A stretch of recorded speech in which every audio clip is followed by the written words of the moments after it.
Hello बच्चों, welcome to माँ की पढ़ाई। आज हम क्लास 6 हिंदी से जो मल्हार टेक्स्ट बुक है उसमें फर्स्ट नंबर की जो कविता है मातृभूमि, उस कविता के ऊपर हम आज प्रश्न उत्तर देखेंगे बच्चों। उसके नीचे जो सारे क्वेश्चन आंसर्स दिए हुए हैं पार्ट से, उसमें जो ग्रामर का कुछ पार्ट है उसके बारे में आज हम इस वीडियो में पढ़ेंगे।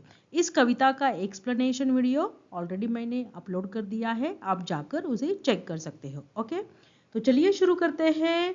मातृभूमि मल्हार बुक से, मल्हार पाठ्य पुस्तक से प्रश्न उत्तर पाठ से।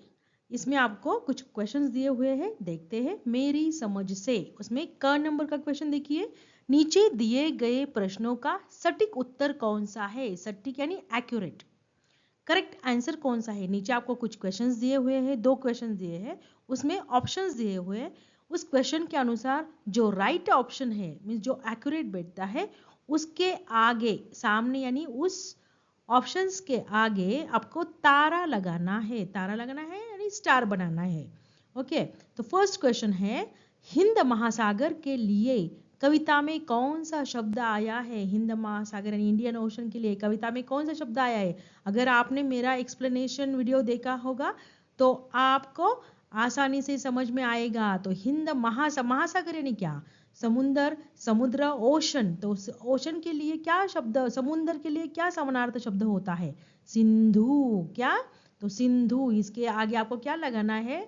स्टार लगाने के लिए बोला है। तो this is a right option. Okay, next है, मातृभूमि कविता में मुख्य रूप से नंबर 1 भारत की प्रशंसा की गई है, भारत के महापुरुषों की जय की गई है, या भारत की प्राकृतिक सुंदरता की सराहना की गई है, या लास्ट देखिए ऑप्शन है भारतवासियों की वीरता का बखान किया गया है।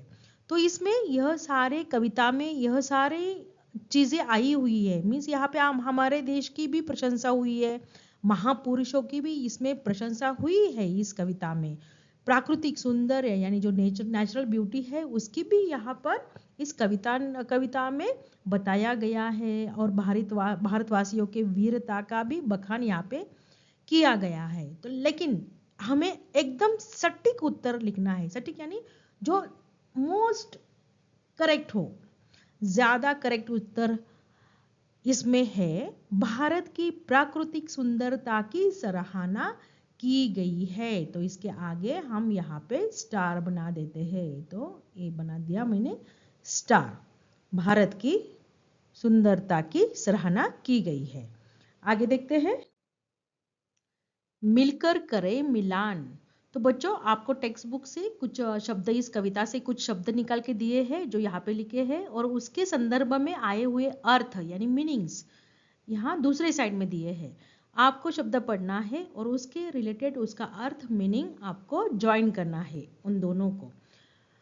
तो इसके लिए आप इंटरनेट का या शब्दकोश यानी डिक्शनरी का, या अपने शिक्षकों से यानी टीचर से भी पूछ सकते हो, उनकी सहायता ले सकते हो, आपके पेरेंट्स की, अपने फ्रेंड्स की भी सहायता ले सकते हो। ओके, फर्स्ट देखिए हिमालय। हिमालय क्या है बच्चों? आपको पता है हिमालय माउंटेन है, पर्वत है, और जो भारत की उत्तर दिशा में है।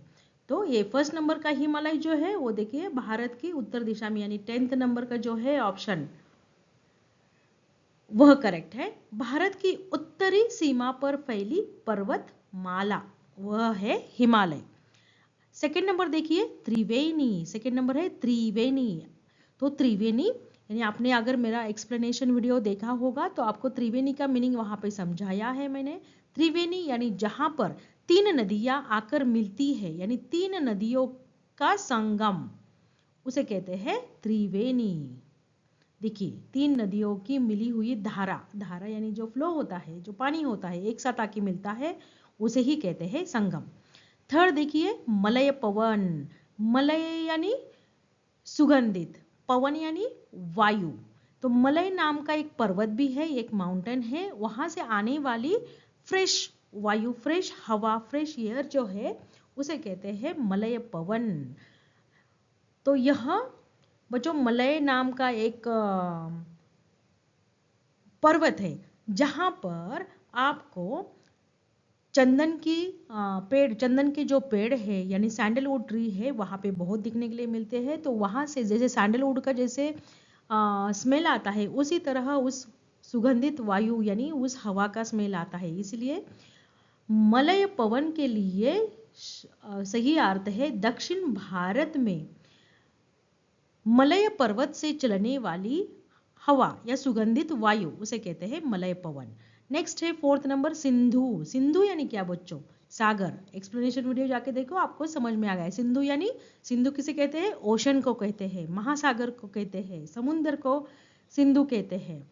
तो और एक नदी का भी नाम है, सिंधु एक रिवर भी है, उसे भी कहते हैं। तो 8 नंबर का ऑप्शन जो है सिंधु यानी सागर और एक नदी का नाम। नेक्स्ट है गंगा यमुना। गंगा यमुना यह जो है यह भारत की प्रसिद्ध नदियां है, ये मेन रिवर्स है इंडिया की। नेक्स्ट है रघुपति। तो रघुपति यह श्री रामचंद्र का दूसरा नाम है।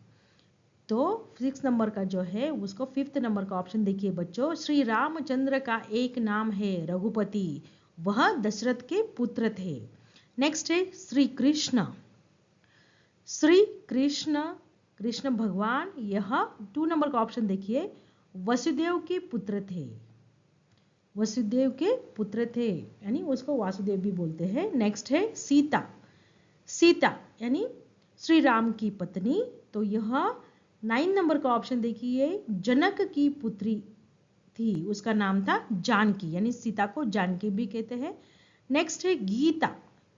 तो गीता यह लड़कियों का भी नाम होता है, लेकिन कविता के अनुसार यहाँ पर गीता जो है यह श्रीमद् भगवत गीता यानी हमारा जो हिंदू लोगों का होली बुक है उसका नाम गीता है। ओके, तो ये एक प्रसिद्ध ग्रंथ है, प्राचीन ग्रंथ है श्रीमद् भगवत गीता। इसमें वे प्रश्न उत्तर और संवाद है जो महाभारत में श्री कृष्ण और अर्जुन के बीच हुए थे। 10th नंबर है गौतम बुद्ध। अभी लास्ट ऑप्शन क्या रह गया? गौतम बुद्ध नंबर 1 देखिए, गौतम बुद्ध एक प्रसिद्ध महापुरुष, बौद्ध धर्म के प्रवर्तक, उन्होंने बौद्ध धर्म की स्थापना की थी। आगे देखिए पंक्तियों पर चर्चा। तो कविता में से चुनकर कुछ पंक्तियां आपको नीचे दी गई है, इन्हें ध्यान से पढ़िए और इन पर विचार कीजिए। आपको इनका क्या अर्थ समझ में आया? यानी नीचे कुछ लाइंस दी है कविता की, तो उसको फिर से रीड कीजिए और उसका मीनिंग समझिए और आपको क्या समझ में आया अपने विचार कक्षा में, अपने समूह में साझा कीजिए, यानी अपने ग्रुप के साथ इसके साथ डिस्कस कीजिए और अपनी लेखन पुस्तिका में लिखिए, यानी अपने नोटबुक में, कॉपी बुक में लिखिए। वह युद्ध भूमि मेरी, वह बुद्ध भूमि मेरी, वह मातृभूमि मेरी, वह जन्म भूमि मेरी। तो पहले देखिए बच्चों, वह युद्ध भूमि मेरी, युद्ध यानी जहाँ पे वॉर हुए थे। तो हमारी जो भारत माता है यानी हमारा जो भारत है, यहाँ पे अनेक, जैसे कृष्ण के वक्त यहाँ पे महाभारत हुआ था, श्री राम के वक्त यहाँ पे रामायण हुआ था। उसके बाद भी हमें आज़ादी पाने के लिए अंग्रेजों के साथ में बहुत सारे युद्ध हुए थे। तो यह हमारी भारत देश है जो है, यह युद्ध भूमि है, यह बुद्ध भूमि भी है। बुद्ध यानी गौतम बुद्ध की भी भूमि यही है, क्योंकि गौतम बुद्ध का जन्म यहाँ पे हुआ था और उन्होंने हमारे भारतीयों को प्रेम, दया, अहिंसा का संदेश दिया, शांति का संदेश दिया। तो इसीलिए यह बुद्ध की भी भूमि है और यह युद्ध की यानी वॉर की भी रणभूमि है। वह मातृभूमि मेरी, वह जन्मभूमि मेरी, वह मेरी मातृभूमि है, यानी मेरी जो भूमि है, मेरी जो देश माता है, वह मेरी मदर के जैसे है।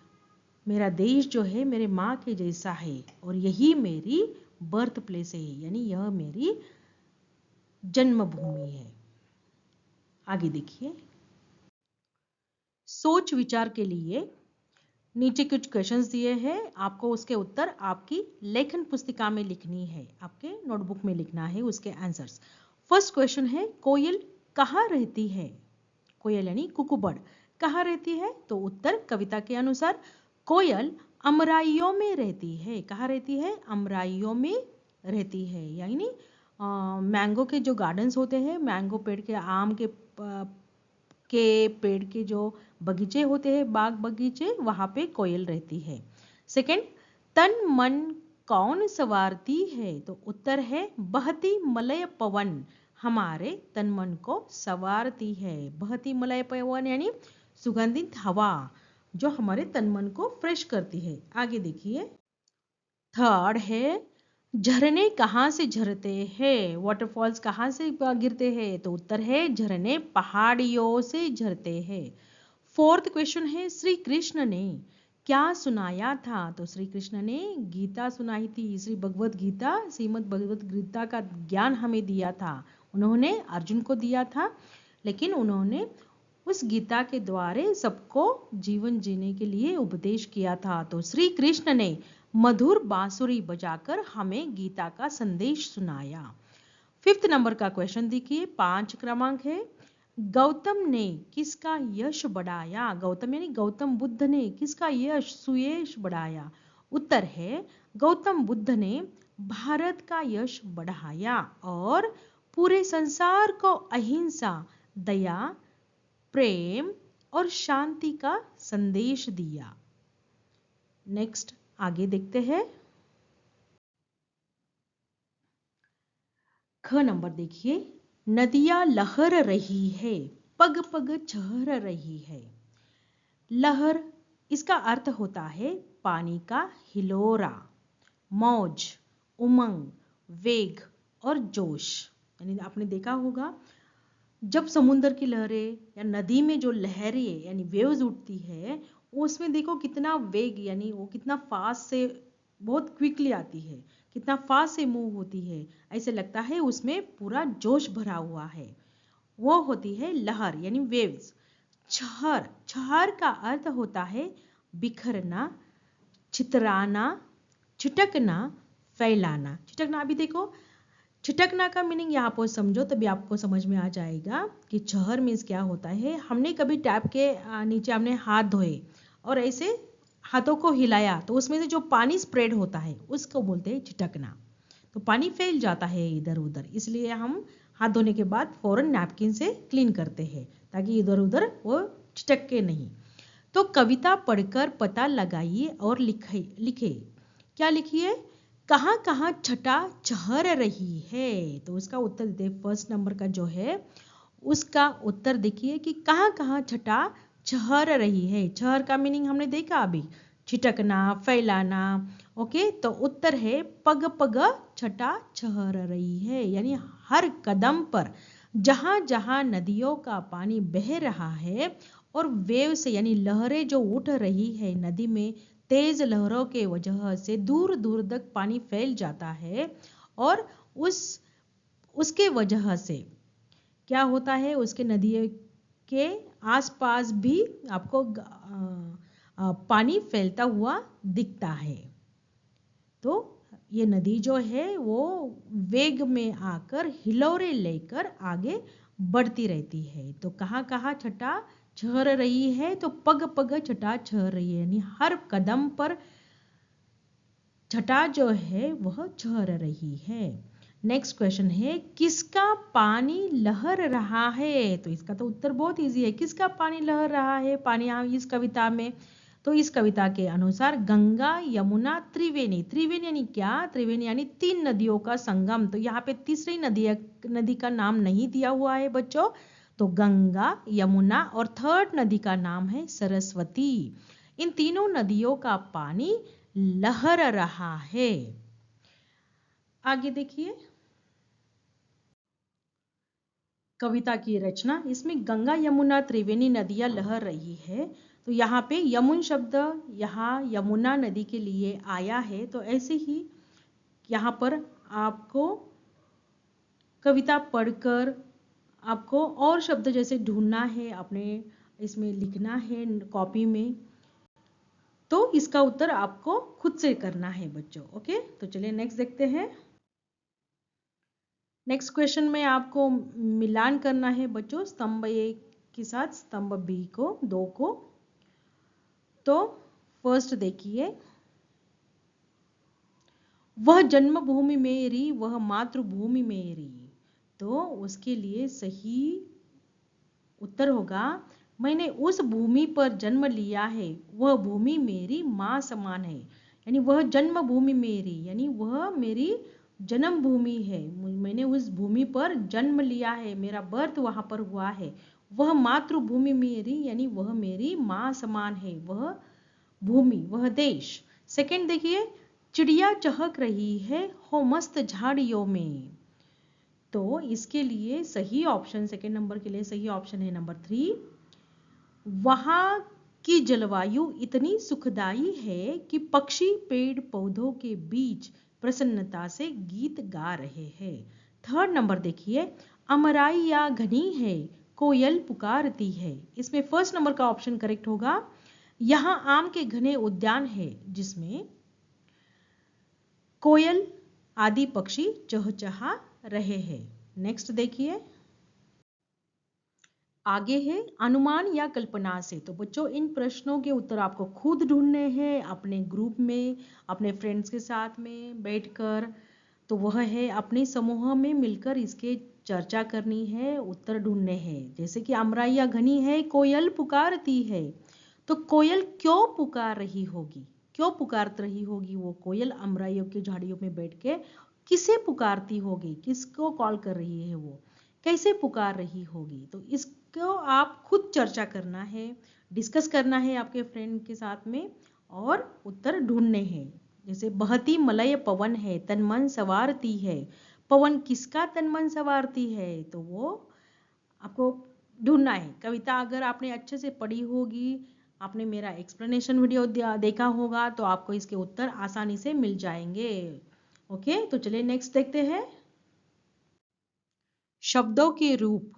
नीचे कुछ शब्द से जुड़ी कुछ गतिविधियां दी गई है। इसे करने के लिए आप अपने टीचर्स यानी शिक्षकों की और साथियों की सहायता, हेल्प ले सकते हो। जैसे क है, नीचे दी गई पंक्तियां को पढ़िए। जगमग छटा निराली, पग पग चहर रही है। इन पंक्तियों में पग शब्द को 2 बार आया है। यह शब्द 2 बार आया है कविता में। इसका अर्थ है हर पग पर, यानी हर कदम पर। तो ऐसे शब्दों के ऐसे ही कुछ जोड़े नीचे दिए हैं, इनके अर्थ लिखिए। आपको मीनिंग लिखना है। आगे कुछ शब्द दिए हैं, देखते हैं क्या है। जैसे कि है देखिए, घर घर यानी प्रत्येक घर। बाल बाल, हर बार। यस, इसका बाल बाल का 2-3 मीनिंग होते हैं बच्चों। बाल बाल यानी हमारे बाल, जो सिर के ऊपर हमारे बाल है, हेयर्स है, उसे भी बाल कहते हैं। बाल बाल बच गए मीन्स सही सलामत बच गए। हर बाल, प्रत्येक बाल, इसका ऐसा मीनिंग होता है। बाल यानी बच्चा भी हो सकता है।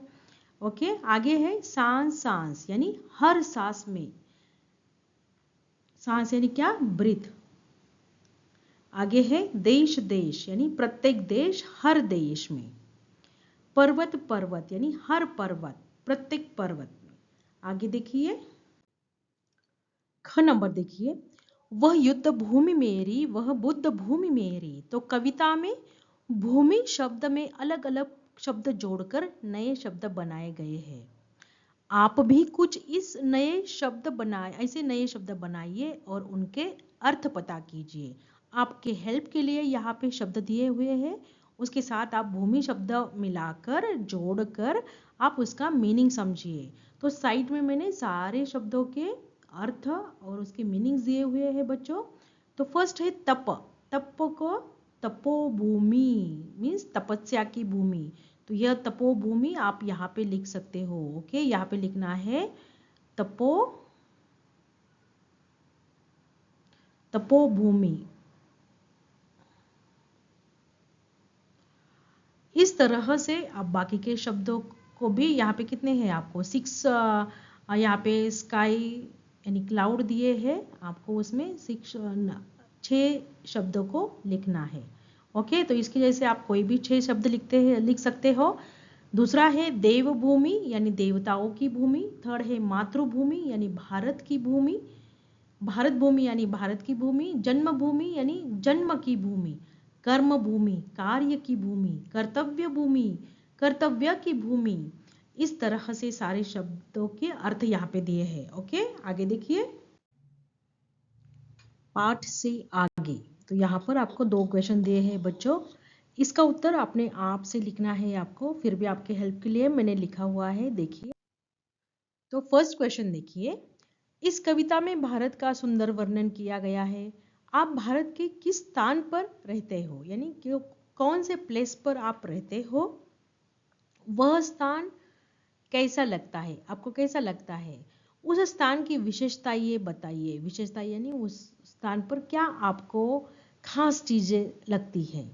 संकेत यानी उत्तर लिखने के लिए आपको हेल्प किया है यहाँ पे ऐसे पॉइंट जो की पॉइंट दिए हैं, जैसे प्रकृति यानी नेचर कैसा है वहाँ का, खान पान यानी फूड कैसा है, जलवायु यानी हवा और जल कैसा है, पानी, प्रसिद्ध स्थान इंपॉर्टेंट प्लेसेस क्या है उस एरिया में।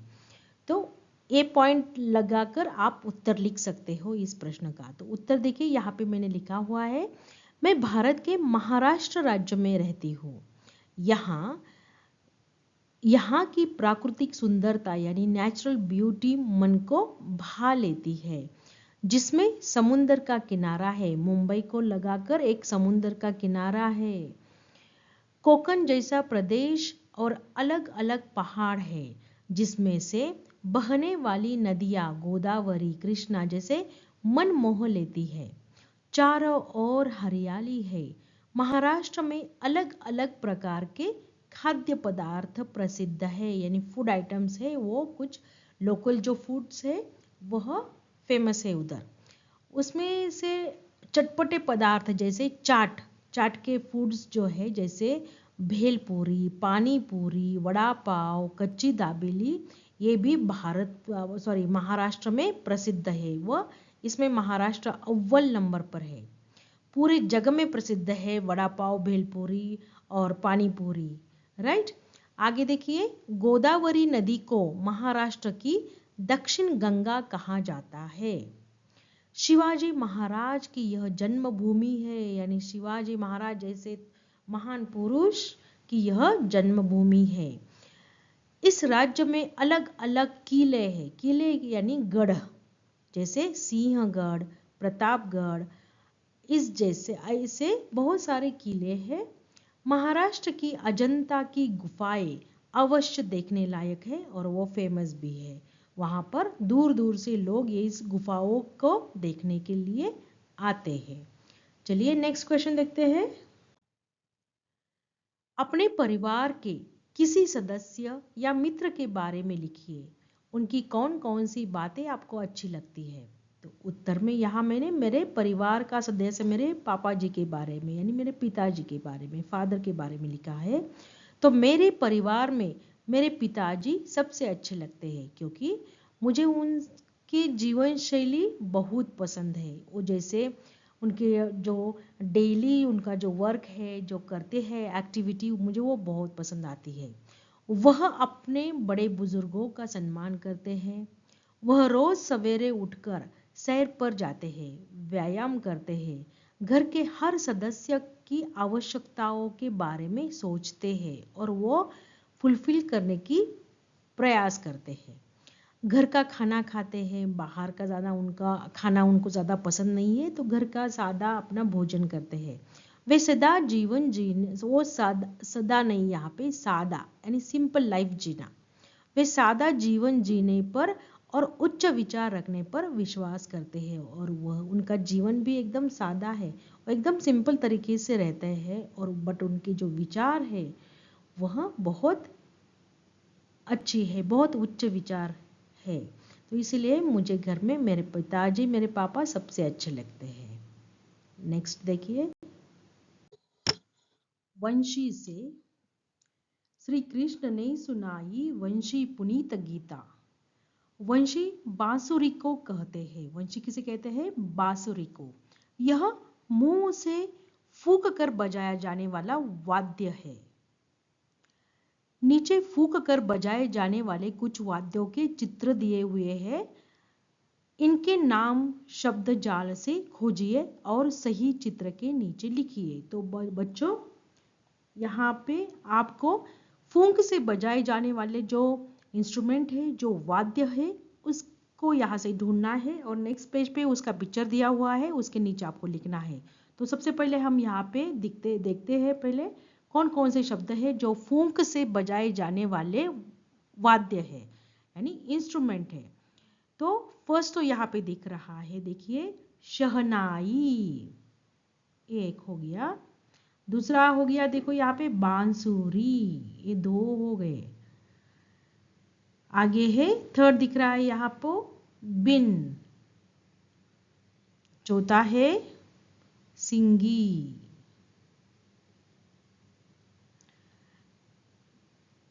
आगे एक दिख रहा है बच्चों, यहाँ पे देखिए नादस्वरम, एक वाद्य है जो फूंक से बजाया जाता है। नेक्स्ट यहाँ पे देखिए शंख। आगे है भंकोरा।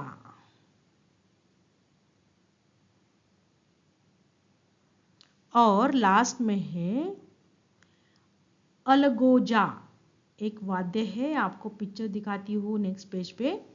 तो यह 8 हमने शब्द ढूंढ लिए हैं। आगे देखते हैं। देखिए वो जो अलगोजा, वह जो शब्द हमने लास्ट में ढूंढा है, तो यह वह इंस्ट्रूमेंट है जो फूंक से बजाया जाता है, वह वाद्य है। दूसरा देखिए बिन। तीसरा है बांसुरी। चौथा है सिंगी। पांचवा है यह जो वाद्य है वह है शहनाई। नेक्स्ट है नादस्वरम, और यह जो है यह है भंकोरा। कौन सा? भंकोरा। और लास्ट वाला जो है शंख। ओके, आगे देखते हैं। आज की पहेली। तो बच्चों इस क्वेश्चन में आपको नीचे कुछ अक्षर दिए हुए हैं, अक्षर यानी लेटर्स। ओके, कुछ अक्षर दिए हुए हैं, लेटर्स दिए हुए हैं नीचे। तो इस अक्षरों को आपको रीअरेंज कर सकते हो, उसके साथ मात्रा लगा सकते हो और एक मीनिंगफुल यानी एक सार्थक शब्द बनाना है, यानी मीनिंगफुल वर्ड्स आपको यहाँ पे बनाने हैं। तो उस लेटर्स को आपको रीअरेंज कर सकते हो, उसमें मात्रा लगा सकते हो और उसका नया शब्द आपको मीनिंगफुल यानी अर्थपूर्ण शब्द बनाना है। जैसे एक नंबर देखिए यहाँ पे दिया है, देखो स म ह ग र, ये अलग अलग अक्षर यानी लेटर्स दिए हुए हैं। तो इससे यहाँ पर शब्द बनाया है, मीनिंगफुल शब्द है महासागर। देखिए लेटर्स को यानी अक्षरों को रीअरेंज किया है, अलग अलग क्रम उनका चेंज किया है और सही मात्रा लगाकर एक मीनिंगफुल वर्ड्स यानी एक अक्षर बना दिया है जिसका मीनिंग निकलता है, वह है महासागर यानी ओशन, सागर, सिंधु। ओके, तो यहाँ पे देखिए सेकंड नंबर में ह म य ल, ये अलग अलग अक्षर है और अक्षर यानी लेटर्स है। तो इसको हम चेंज करेंगे और यहाँ पे शब्द बन जाता है हिमालय। थर्ड का शब्द है गंगा। नेक्स्ट है भतर, भतर का मीनिंगफुल शब्द बन जाता है भीतर। नेक्स्ट लेटर्स देखिए यानी अक्षर ल क य, इससे हमने शब्द बना दिया कोयल। आगे है व न प, तो इससे शब्द बना दिया, रीअरेंज किया सिर्फ इस लेटर को, तो इसका शब्द बन गया पवन यानी हवा, वायु। ओके, तो चलिए बच्चों ये लास्ट क्वेश्चन था। आई होप आपको सारे क्वेश्चन के आंसर मिले होंगे। जो क्वेश्चंस आपको खुद से करने हैं उसके लिए आप अपने दोस्तों के साथ चर्चा कीजिए, टीचर की सहायता लीजिए और अच्छे से स्टडी कीजिए। थैंक यू बच्चों, बाय।